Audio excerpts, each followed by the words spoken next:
I talked about this a lot more in length at the beginning of the USA episode that should be going up alongside this one, where we are at a bit of a crossroads with this channel. To sum it up, I'm still enjoying this series and the USA series, but we're at that point where, you know, the updated rosters from free agency are done, and it's time to look at beginning our final series for NHL 18. So it really brings into question the future of the two ongoing series. Of course, now with the Seattle episodes, the Seattle series winding down, it raises an interesting question as far as when do we look to end this series. Obviously, in this series specifically, we're just coming off a major success, winning the Stanley Cup, which, hey, we achieved our goal of turning around the Sens and winning a cup with Erik Karlsson. And of course, right now, this team is looking spectacular to the point where I don't exactly want to stop with this series because this team is looking that good. And I still want to see how some of these guys progress and move forward, but it might be the right time to end it, maybe not. I'm going to allow you to listen. At the very least, I encourage you, the first 5 minutes where I talk about everything that's going on with the channel as far as the new series beginning and all of that, and the future of this series and the other USA series, of course, at the moment, and what's really coming up on the channel in the next month and a half, 2 months leading into NHL. So I encourage you to check that out. For now, what we're going to do in this episode, we are going to get this team set up, and then I'll leave it up to you guys. I want to hear what you think as far as whether or not this series should continue for another season or two, as I feel like it very well could, if not even a little bit longer. I'm not entirely sure. But yeah, that's what's going on. Listen to the first 5 minutes of that episode. I do encourage you.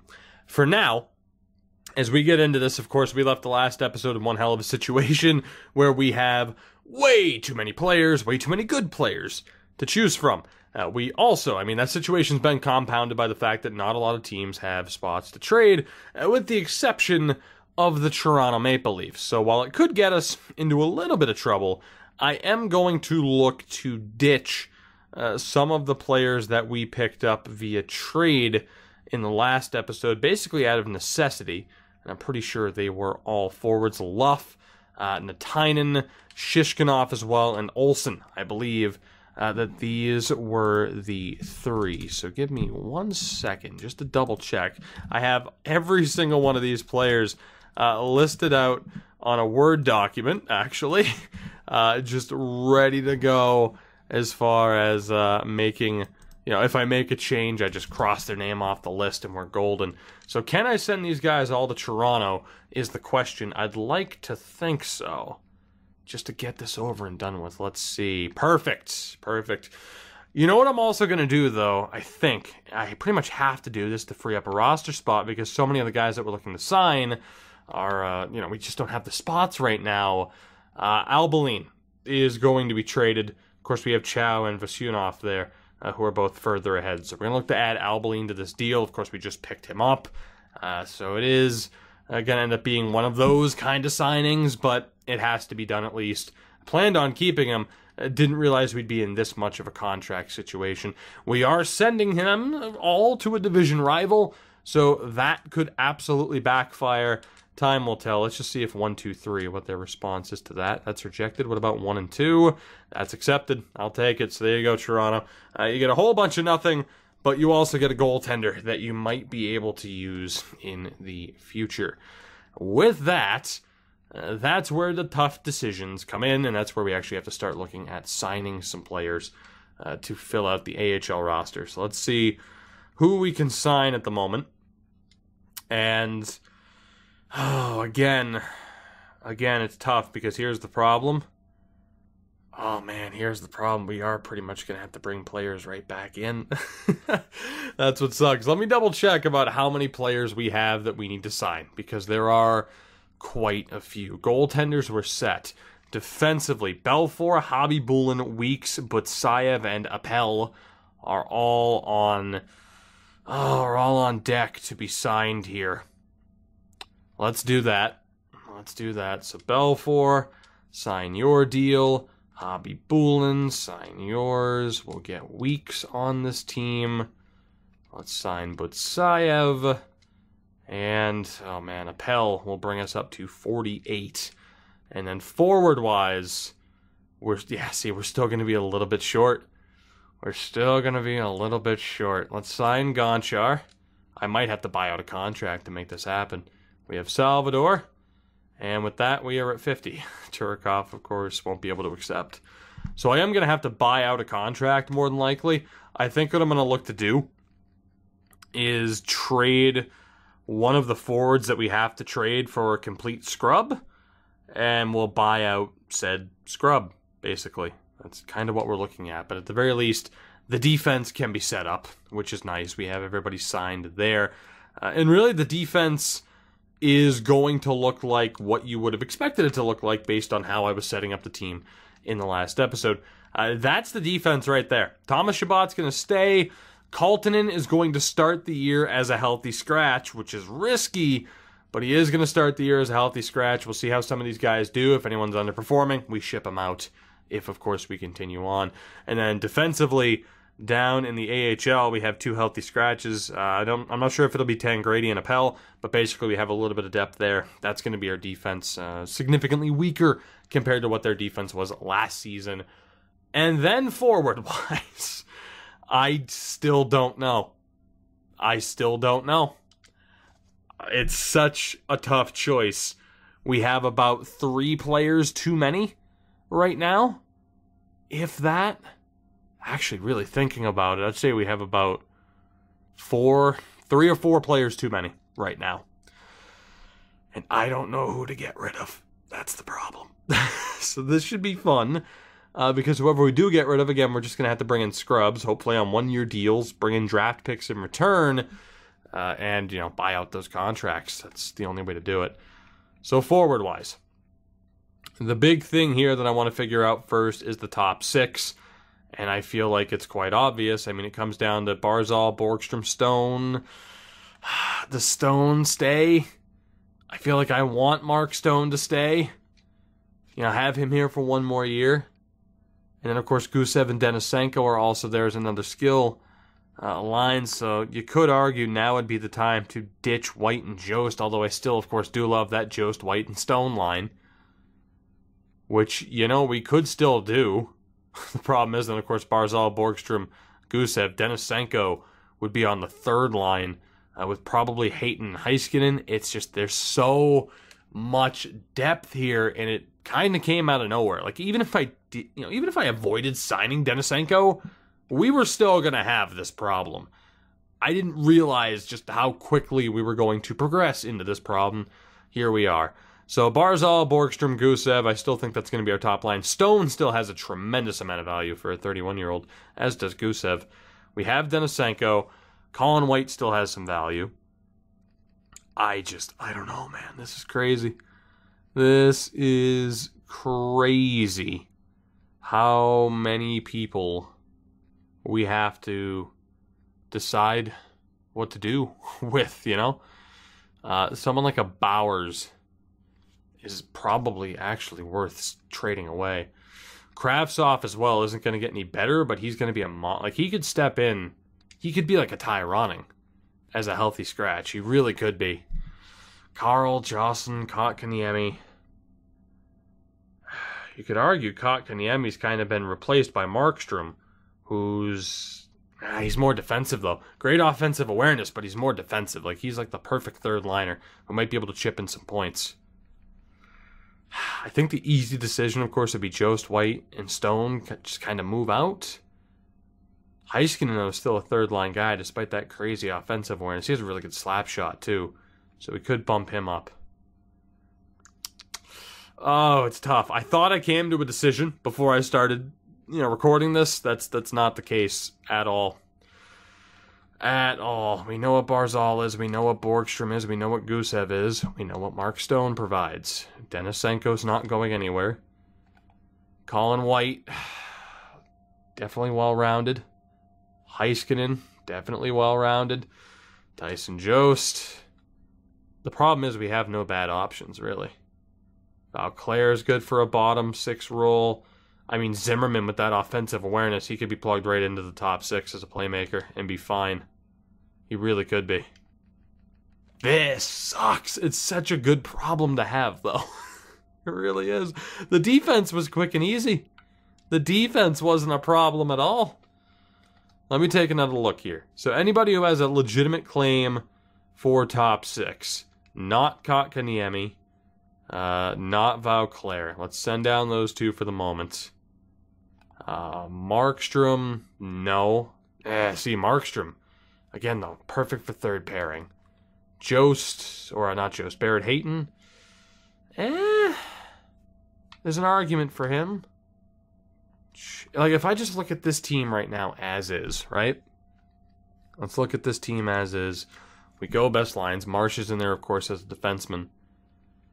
I mean, could have it set up something like this. Zimmerman in the top 6. Denisenko's also a righty, though.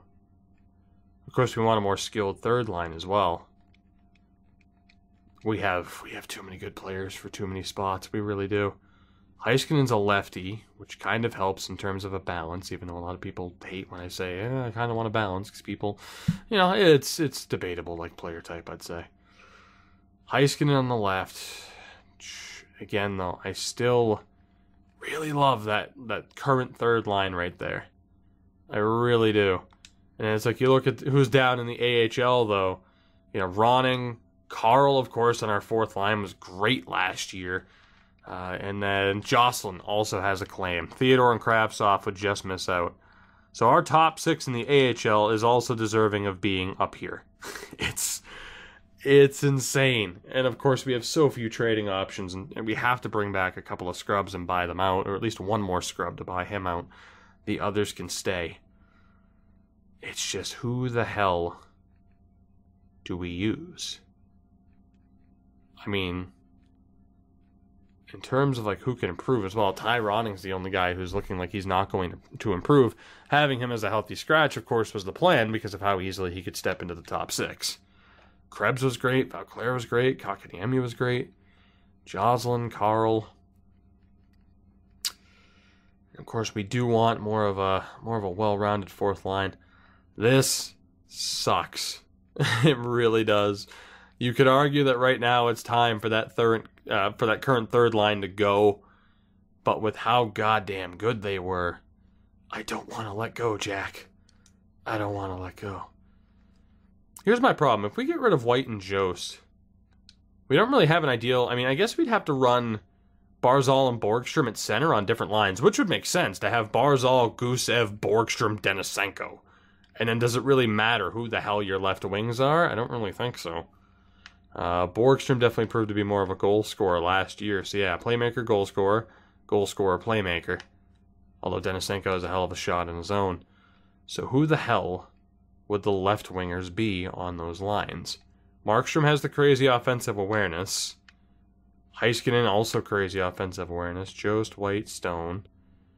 You could argue that there's space for Zimmerman there, but I think he'd be better as a third line just to kind of ease him into the team. Barrett Hayton, well-rounded. I don't know.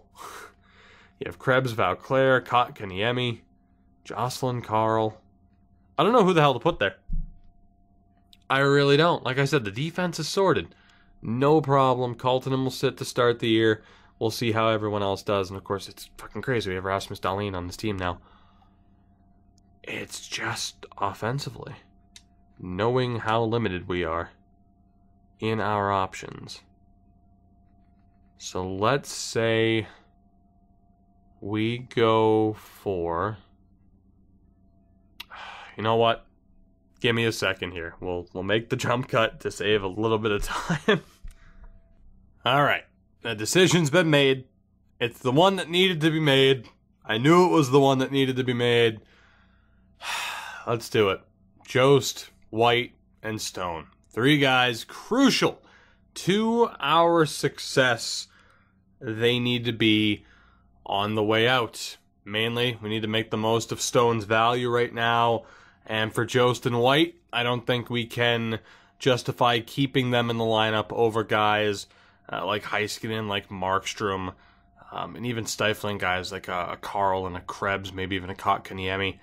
It just wouldn't make sense. We wouldn't be getting the most out of some of our guys, so let's get rid of this trio. We're obviously going to be freeing up a ton of cap space. The target here on the LA Kings would be Polasek, the 78 overall 18-year-old, the 4th overall pick in the 2023 draft. Good old Kenneth Polasek is the target. He would be down in junior for this next season. Of course, we are also going to have to take back a couple of lower-end talents, mainly Clayton, and let's go for Cale Clegg. Might buy out those two, but that is the target again. Stone has tremendous trade value, and we're going to try to make the most of it here. We'll also look to get back what we can draft pick-wise. There is no way that will go through. I'm just going to try to... Oh my god, it will. Okay, never mind. Right. Well, I'm glad okay. I mean, there's no way this will work, though, right? Just to test the waters? Yeah. How close is that to going through, though, is my question. Say I send you... You know what? Not even our 2nd round pick. Say I send you our 3rd round pick. What are we looking at here as far as how close we are? It's too far off. Let's try that 2nd. Send them our own 2nd round pick. How close is that now? Still no? Let me just try the 3rd to see if we are any closer. We already have draft picks of theirs from trades before. Okay, so we can get their 1st round pick in 2024, which is solid. And can I get your 2nd round pick a few years down the line? Will that work? It should. So Stone, White, and Jost for Polasek, a 1st, a 2nd. We'll tack on Clayton and Clegg. Let's see if a 4th round pick from us is enough to do it. It is not. We're getting there, though. I'm so upset about having to trade these guys. Let's go 2 4th round picks. Is that enough? Still no. 2 4th rounders isn't defined as sweetening it a touch, huh? We'll go for our 3rd round pick this year. Will that work? That is absurd, EA. And seriously, you need to change the terminology on this. Let's go our 3rd and 4th, please. What is just a touch? A debate. Brought to you by Tugi24. What about... You know, at that point, it doesn't even become worth it. Screw it. We'll go back up to the 3rd. So, Stone, White, Jost for Polasek, a 1st, a 3rd, Clayton, and Clegg. I hate to do it. I really do. This might be the wrong move, but let's get the most out of Mark Stone's trade value right now. The deal is done. And with that, we have pretty much cleared the space that we need. Let's send those 2 down in a moment. Oh, we are in cap trouble. Right. That I was not expecting. So forward-wise, I mean, then again, we have like no forwards called up right now, so that's also a problem. So Krebs, Valclair, Kotkaniemi will get called up. Carl, Jocelyn, and Ronning will get called up. And then NHL-wise, we send down Clegg and Clayton, and we should be fine. There we go. That's better. That's better. So, again, we will have 2 healthy scratches. Jocelyn and Ronning, I believe, will be the 2. But we are pretty much at the roster that I was hoping for. We do still need to buy out one of those contracts to be able to sign the free agent that we want to. But I think I'm going to buy out both of them. Not to sign the free agent that we want to, the unsigned guy that we want to. I'm also going to look to bring in a free agent, I'd say. That's probably a good way to go to take up some of that cap space. So, Cale Clegg, I am not allowed to buy out right now. Right. When am I allowed to buy out contracts? Because we need to sign Turikov, and we need to free up some cap space. So, let's go ahead for the moment. We'll sim to the end of the preseason, and we'll look to make those moves. We're listed as contenders, which is a little bit surprising. I thought even with the moves, we would have been rated a little bit higher, but that's okay. Let's go WHL for 2 weeks. Again, we're going to play this as if we are continuing on beyond this episode, because we very well may be. Especially, too, with this roster set up the way it is, I'm intrigued to see what it looks like. So let's go ahead and sim towards the 1st. Yes, that's fine, Pro Scout. Don't worry. There's a chance that I might not have to worry about the punishments. Of course, the big thing here, to get back on topic with the moves that we made, of course, is keeping that fine balance, keeping that little bit of team depth as far as having good call-up options, good depth options due to injury, and I feel like we've done that again, having Ty Ronning in a position to step into this lineup, which of course he did extremely well last season. He had, what, 6 points in 2 games in the limited amount of time that he had. So needless to say, there's confidence in him. And there we go, October 3rd, 2023, we should be allowed to buy out those contracts. Now, hopefully, I think you could hear the doubt in my voice. We're on $18 million in cap space. Let's go in the system. Kale Clegg. Why can I not buy out that contract? What the fuck? Can I buy out Malkin? Why am I not? Like, am I missing? Like, have I just completely blanked and I'm forgetting where to go? I'm confused. Is it not normally team contract? Offer sheets? Is it just like, is the game just like, no more bullshit from you. That guy will not be signed. Which apparently is what it's looking like, because it's not allowing me to buy out this contract that I want to buy out. What am I missing? Offer extension. I'm super confused. It's not the end of the world. At the end of the day, there's only one contract that we haven't been able to sign. But it's still a tad bit frustrating, I'd say. Just a tad bit.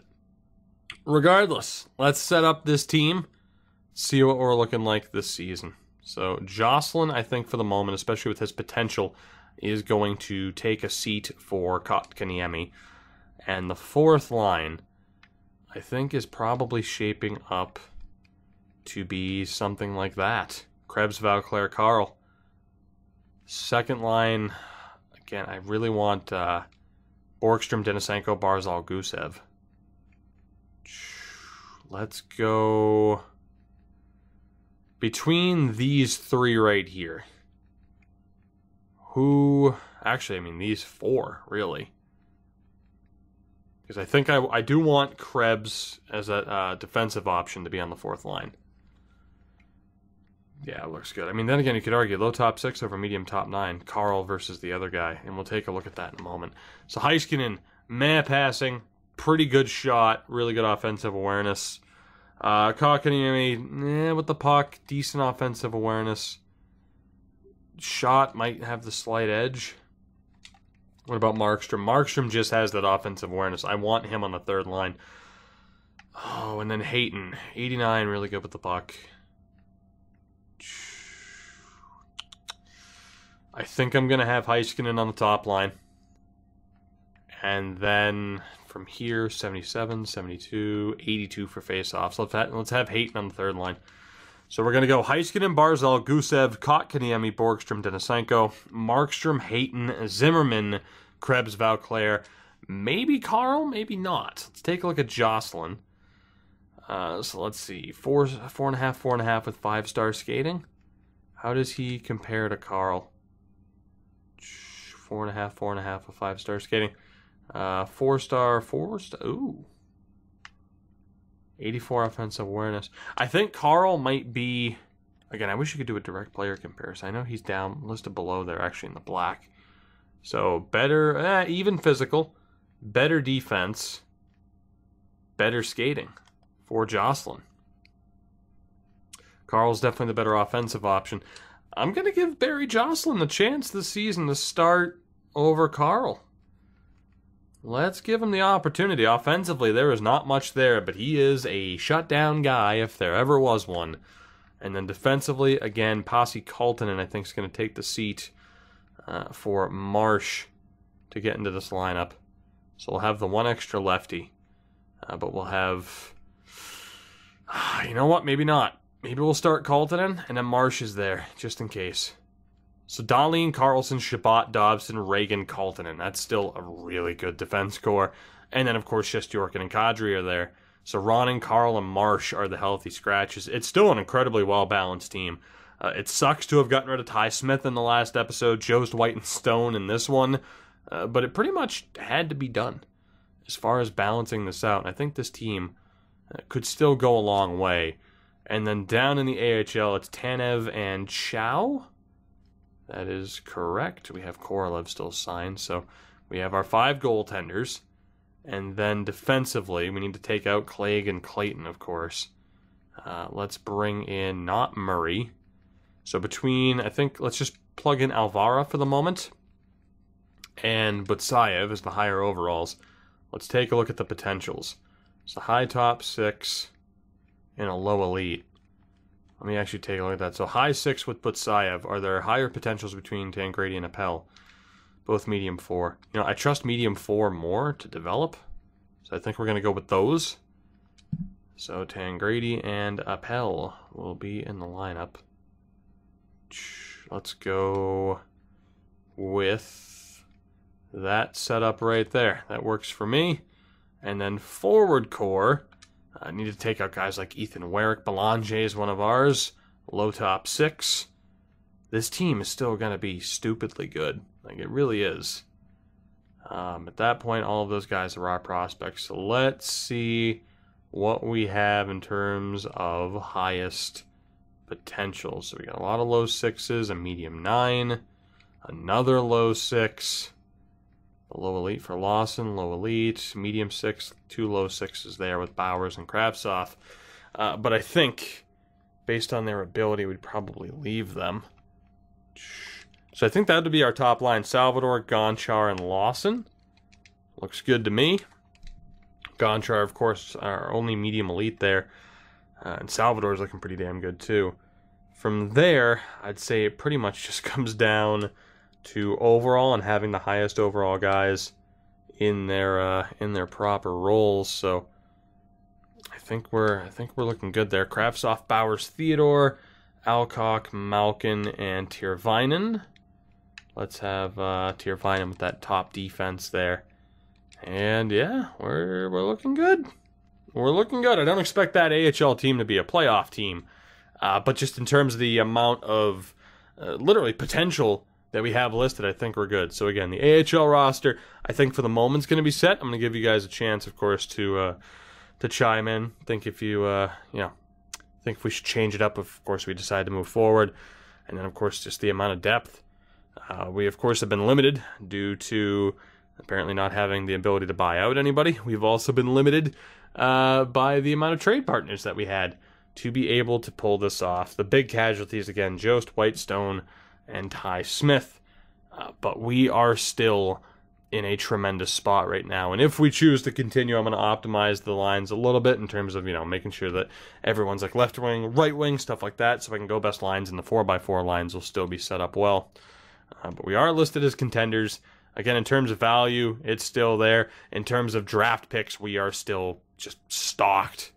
Just absolutely stocked up. And I can't imagine that's going to change. We're in a tremendous spot, which you could debate. Mission accomplished. Let's end it and leave this team on a good note. Maybe revisit it on Twitch in an unofficial capacity, or keep going, because this may be the start of a dynasty. I want to hear what you guys have to say. If we continue, what do you think about line combos? If we don't, or if you don't think we should, let me know. That'll do it for this one, though. Thank you guys for watching. An extra thank you, of course, to those who do more than just watch the video. To those that like, comment, subscribe, and click the notification bell, and share, and follow me on Twitter and Twitch like you should, because I can't send out alerts on YouTube anymore telling you when I'm live, because YouTube might just randomly terminate my channel again. Thank you for watching, and I'll see you in the next one, where who knows what it's going to be. It could be a 2-minute video saying, hey, it's over, Hall of Fame. What do you think? We'll find out.